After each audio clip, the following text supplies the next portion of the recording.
Hello नमस्कार जय जगन्नाथ सांग मैंने आज मो ना हूँ स्वर्ण स्वर्ण सारिका महापात्र मु आज आमर बैंगलोर घर आपण मान टूर करने को चाहूँगी। घरटा जस्ट सेटल माने आउ हेनी भी जहाँ टिके टिके जिनस अच्छी तो मुझे जस्ट देखा चाहूँगी इंटेरियर जस्ट कंप्लीट होती। तो यहाँ हूँ हॉलटा माने ये स्टार्ट होची हॉलटा डोरटा बंद कर दूची। हाँ तो यहाँ सोफा एरियाटा माने सोफा तो पुराना हो गला नुआ सोफा नबार अच्छी आम जस्ट ये एडजस्ट करुचु तापर टाइम देखिकी भल सोफा गोटे नहीं जीवु। ये इलेक्ट्रिक स्विच गुड़ा अच्छी ताकू एमती आम कभर कर देचु। आईपटे आपन देखिले यहाँ हूँ टीवी यूनिटा सिंपल करूँ बेसी डिजाइन करनु ये टिके लाइटिंग दे देचु रुंतु ऑन करुचु। हाँ बस ये एमती टिके लाइटिंग दे देचु तो से भल दिसब। आमती छोटे मोटे लाइट केतरा लगे देचु ये ऊपर भी गोटे लाइट लगे देचु। तापरे आसंतु यहाँ आसला आमर क्रॉकरी यूनिट क्रॉकरी किछि नाही धीरे धीरे रखिबु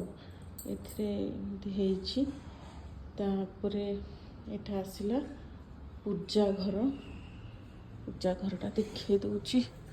तो हाँ यहाँ देखंतु यहाँ हूँ पूजा रूम एमती सब ठाकुर रखीचु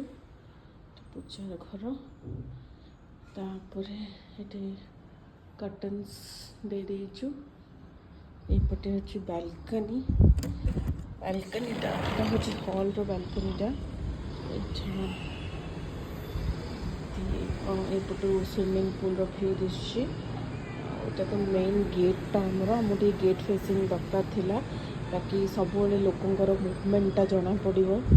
तो एमती सब व्यू ये दिशुची।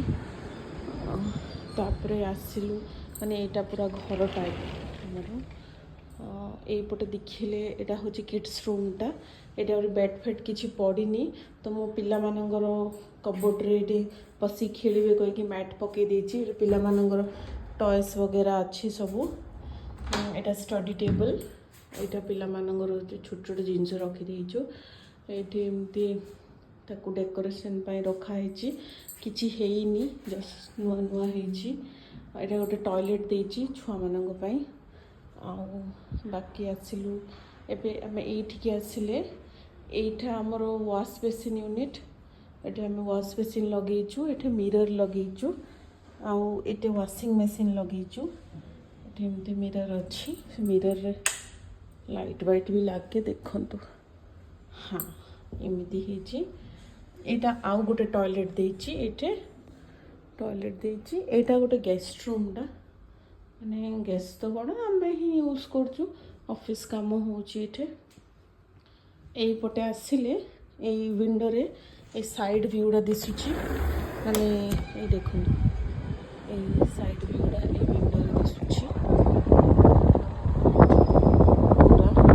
सेपटे ब्रिगेड अच्छी यहाँ आमर क्लब हाउसटा यहाँ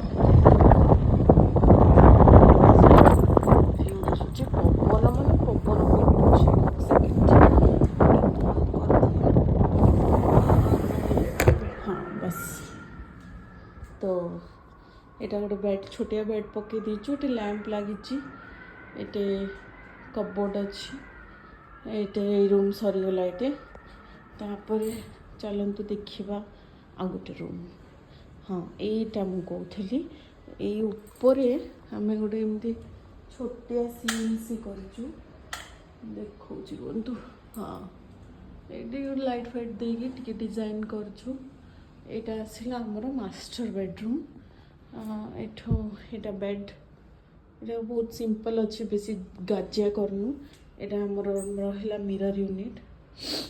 ये लाइट्स देची देखंतु। हाँ ये लाइट्स देची यहाँ रहा आमर ये कबोर्ड कबोर्ड भी ग्लास लगे देचु कबोर्ड रे ग्लास लगे देकी ग्लास ये कर देचु ग्लास डोर आटे छोट छोट लैम्प हैंगिंग लाइट दीटा देचु बेड्र आहरी काम अच्छी कंप्लीट हैनी छोट छोट टिके फिनिशिंग काम अच्छी सेटा हम ये देखते एमती कर्टन्स लगे देचु आठू आसिले आपण आउ गोटे बालकनी दिसो ओपन कर दूसरी देखा ये भी सेम व्यू बालकनी रे बोर्ड गुड़ा अच्छी काम है सरीनी आउरी तो ये भी सेम व्यू आपण मानक दिसो देखो सेम सेम फ्रंट साइड यूनिटा ना सब सेम दिसो प्लस एमती अच्छी एटा एमती अच्छी तापरे चलो जीवा किचन एटा सरला 3टा बेडरूम सरला एबे आसिले हमें किचन किचन रो भी एटा रखी देछु फ्रिज एटा गोटे टॉल यूनिट जो कि माइक्रोवेव रोचे तले आलू पियाज बास्केट्स देची से कौन को आमर रहा इंडक्शन तापर रहा गैस यहाँ देखो ये गोटे छोट बेसिन अच्छी जो कि छोट मोटा जिनस धोवाई बाकी जो मजा मजी जोटा होटा आम यपटे करदेचु ताकि सेपटे गंधिया दिशोनी जहाँ किसी यपटे यूटिलिटी रही कपड़ा भी ऊपर सुखापी करदेचु यपटे आम करदेचु तो एतिकी ही घर एतिकी घर को जहाँ किसी डेकोरेशन टिके टिके माने डेकोरेशन तो किसी हैनी इंटेरियर जस्ट सरी आउ डेकोरेशन पार्ट को मोरी जाइनी कहीं सेमती बजेट कंस्ट्रेंट भी अच्छी तापर सब गुड़ा गोटे थर है टाइम लगे आउरी माने डाइनिंग टेबल नाही तापर भल सोफा आड़ियार अच्छी तो से गुड़ा धीरे धीरे हम धीरे धीरे करा होची सोफार मेजरमेंट नहीं कि जाइचंदी तो सोफा आनिकी बनेकी देबे डाइनिंग टेबल रो भी ऑर्डर दिया है सी भी आसीबो अच्छा ये गोटे गोटे लाइट अच्छी मुझे देखेनी हाँ देखिले ना ये गोटे छोटे लाइट दिया है तो यहीटा हूँ आमर टोटाली घर टूर थैंक यू।